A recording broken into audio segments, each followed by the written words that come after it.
우리나라의 일본 불매운동이 각종 분야에서 성과를 거두고 소재 부품에서의 탈일본 또한 점점 가속화되고 있는 지금, 일본 언론을 통해 그런 소식들을 접한 일본 네티즌들은 굉장히 민감해하며 일본 측이 피해자라는 듯한 황당한 반응을 보이고 있습니다. 그런 와중에 한국의 일본 불화수소 수입액이 증가했다는 기사가 보도되자 일본 네티즌들은 그럼 그렇지 라며 의기양양한 모습이었는데요. 그게 엄청난 떨이 판매라는 사실을 알아채지 못했나 봅니다. 먼저 불매운동으로 인한 일본 관광 분야의 현 상황과 그에 대한 반응부터 살펴보겠습니다. 지난해 아베 총리는 줄곧 2020년에는 4천만 명의 관광객을 유치할 것이다 라는 목표를 대대적으로 내세웠습니다. 올림픽 효과로 인해 충분히 가능할 것이라는 주장이었습니다. 그러나 2020년 1월 20일의 연설에서는 어째서인지 2020년 4천만 명이라는 내용이 쏙 빠져 있었습니다. 그 대신 2030년에는 6천만 명의 관광객 유치를 목표로 하고 싶다고 밝혔습니다.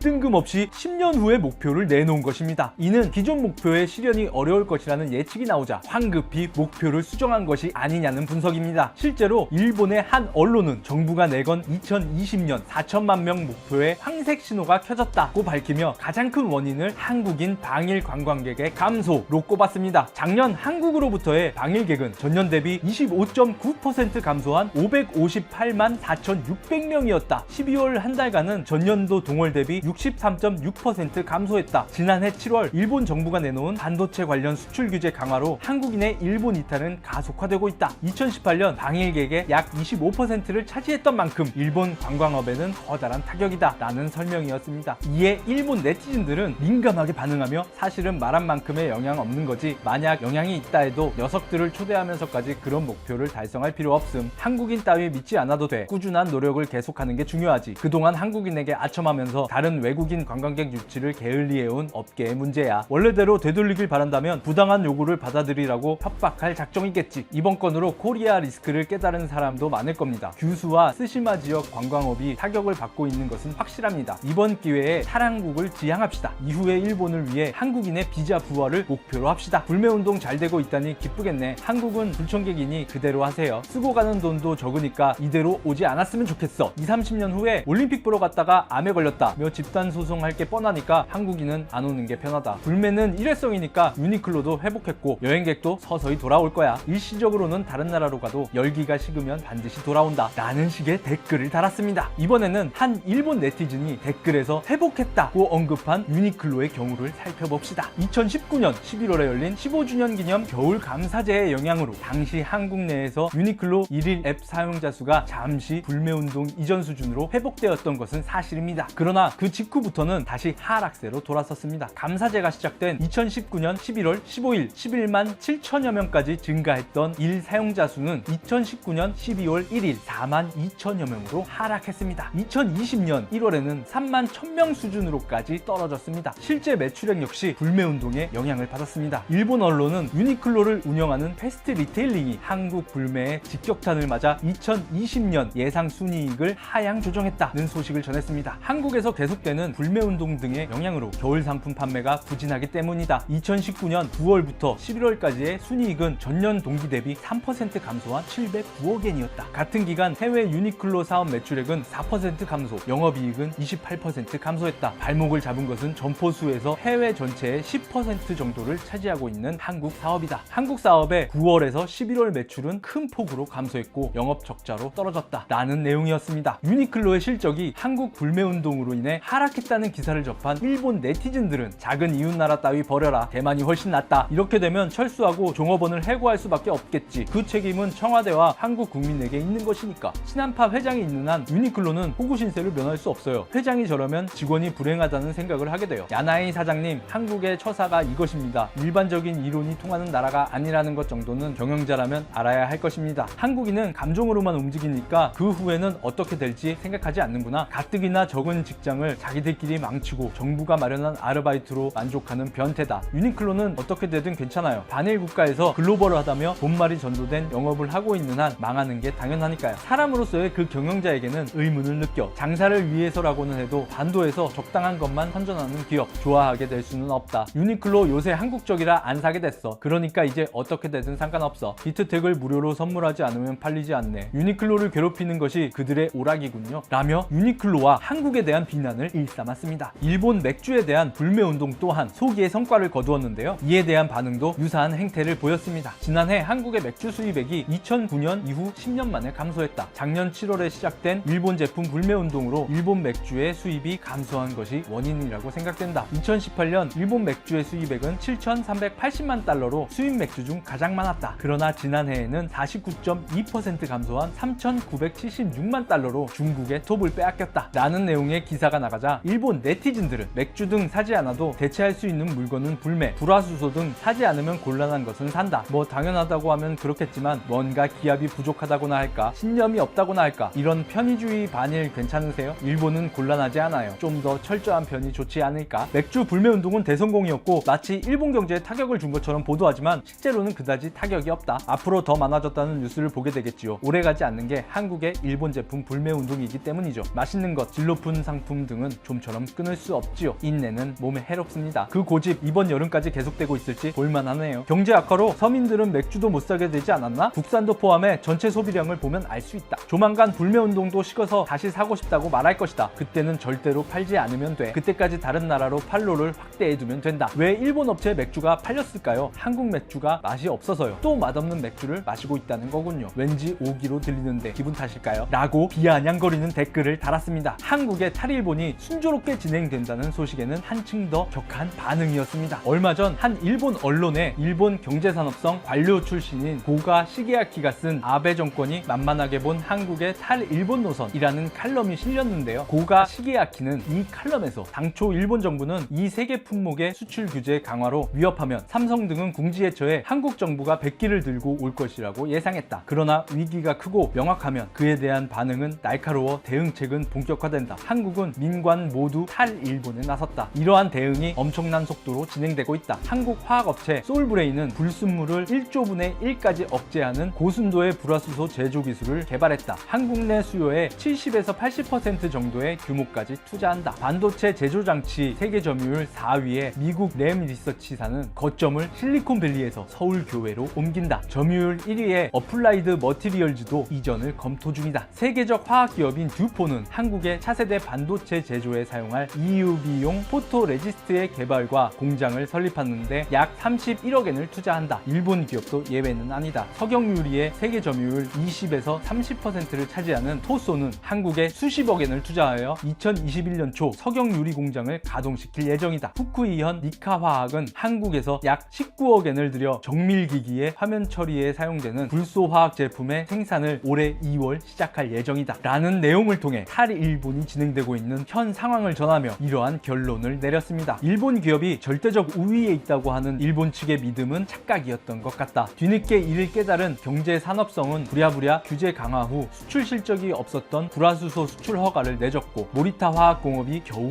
출하했다. 그러나 삼성도 한국 정부도 한번 경험한 아베 리스크를 잊지 않는다. 게다가 시간이 흐를수록 한국 측의 대응이 진행되어 일본은 불리해진다. 지금이야말로 징용공 문제를 포함해 일본 측이 양보의 자세를 보여야 할 때다. 그렇지 않으면 일본 경제는 세계 최강의 한일 협업체제라는 큰 보물을 잃게 될 것이다. 이런 고가 시게아키의 칼럼을 본 일본 네티즌들은 일본의 톱 제조사가 디폴트 위험과 과격한 노동조합이 있는 한국의 공장을 건설한다니 갑자기 믿기 어렵습니다만 이제 편의점에서 자신의 우산을 도난당해도 아베를 탓한다 라고 말하겠지요. 이 사람은 고가씨 머리가 돌았니? 망상기사는 쓰지 않는 것이 좋아. 단순한 친한파의 욕망이 보이는 기사군. 아무 설득력도 없다. 확실히 아베 비판만으로 먹고 사는 패거리들이지 배은망덕한 놈들이구나. 이 문제의 계기에 대한 시점은 전혀 없고 일본의 비판이나 이익의 훼손만 적고 있다. 마치 일본이 일방적으로 싸움을 건 것처럼 되어 있어. 일본은 이런 일을 하고 싶어서 하는 것이 아니다. 언제나 가까워진 결과가 지금과 같은 한국의 응석 부리는 체질이 되었다는 것을 생각하면 좋겠네요. 항상 양보하다 저자세가 되어서는 안 된다. 기점은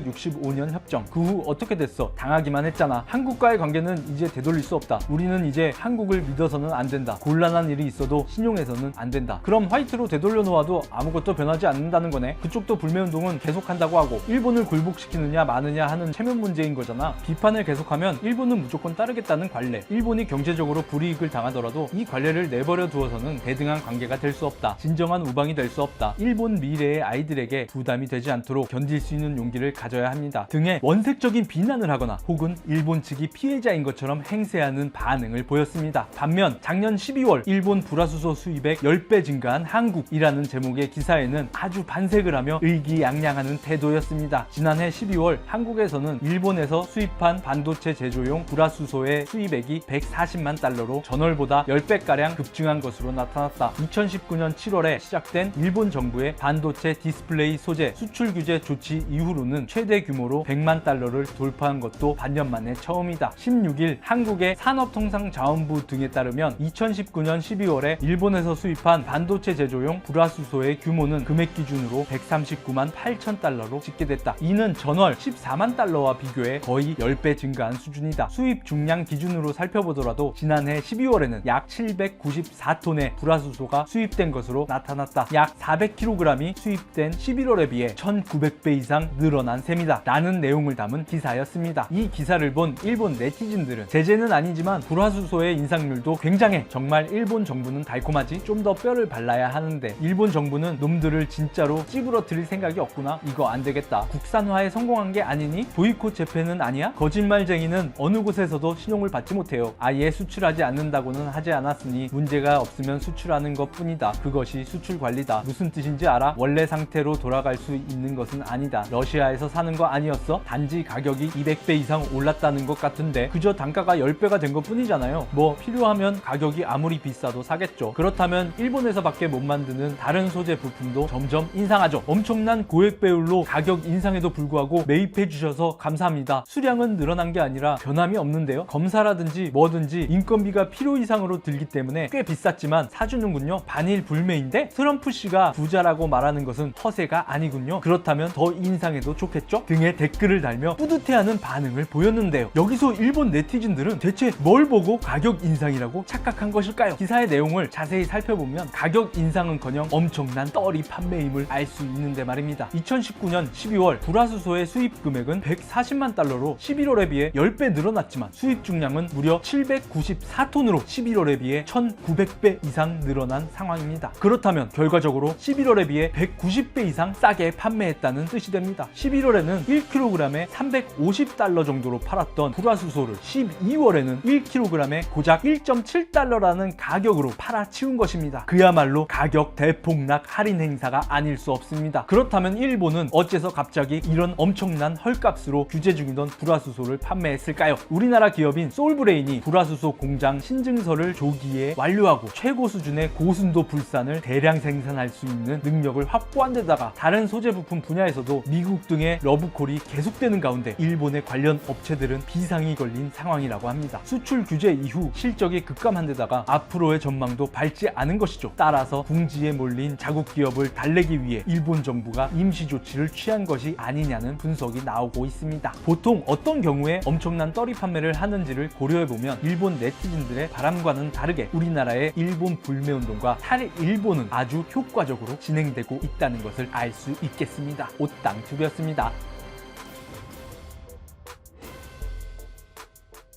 세계에서 가장 반성 없는 국제기구는 어디일까요? 아무래도 세계보건기구 WHO가 아닐까 싶습니다. WHO가 또 한 번 세계의 공분을 자아냈습니다.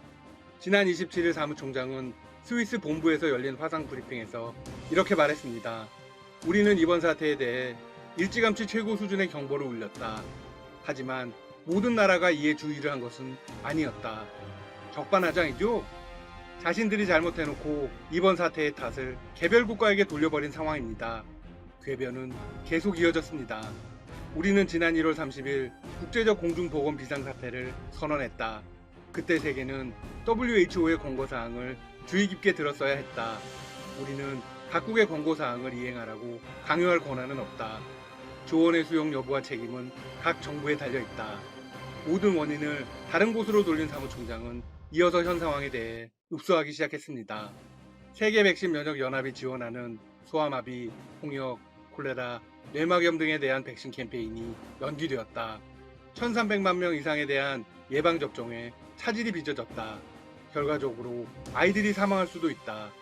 우리는 생명을 구하는 일에 충분히 자금 지원을 받아야 한다. 자금 지원을 보장해 줄 것을 요청한다.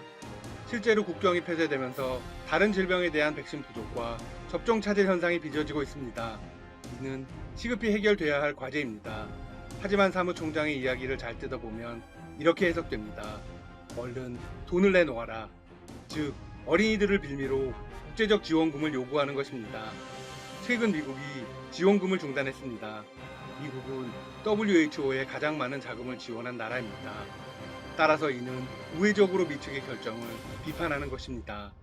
이후 트럼프 대통령이 공식적으로 나섰습니다. 미 대통령은 WHO의 대대적인 수술을 행하겠다고 선언했습니다. 첫 번째 조치로 유엔 안전보장이사회 상임이사국 회의 소집을 추진하겠다고 발표했습니다. 유엔의 상임이사국을 모은다는 건 WHO 압박을 위한 국제 공조를 구축하려는 의도입니다. WHO의 입장에서는 상당히 부담스럽겠죠? 트럼프 대통령은 가장 먼저 마크롱 프랑스 대통령과 전화통화를 했습니다. 두 사람은 이번 대유행 사태를 함께 물리치고 세계 경제를 재개하자고 논의했습니다. 백악관이 공식적으로 밝힌 내용입니다. 리불 정상은 이날 통화로 유엔 안전보장이사회 상임이사국 회의 소집에 대한 의견을 같이 했습니다. 프랑스 역시 WHO에 대한 대대적인 개혁이 필요하다고 인정한 것입니다. 하지만 앞으로의 상황이 순탄치만은 않을 전망입니다. 상임이사국은 총 5개 국가입니다. 미국, 프랑스, 독일, 중국, 러시아로 이루어져 있죠. 프랑스는 미국과 입장을 같이 했지만 남은 3개의 나라가 문제입니다. 트럼프 대통령의 주재로 지난 16일 주요 7개국 정상화상회의가 열렸습니다. 회의 당시 독일 메르켈 총리는 WHO를 지지한다고 공식 발표했습니다. 중국 역시 WHO에 대한 전폭적인 지원 입장을 밝히고 있습니다. WHO의 아나무인 태도도 중국에서 비롯되었습니다. 또한 현 사무총장의 당선에도 중국이 많은 영향을 미쳤습니다. 러시아 역시 미국의 지원 중단 방침을 비판했습니다. 하지만 미국 역시 쉽사리 물러설 리가 없습니다. 현재 트럼프 대통령을 포함해 미국 정재계 고위급 인사들이 WHO 개혁을 위한 작업에 돌입했습니다. 앞으로 WHO에 어떤 변화가 일어날지 무척 궁금해집니다. 앞으로의 상황도 닥터시사TV가 전해드리겠습니다. 시청해주셔서 감사합니다.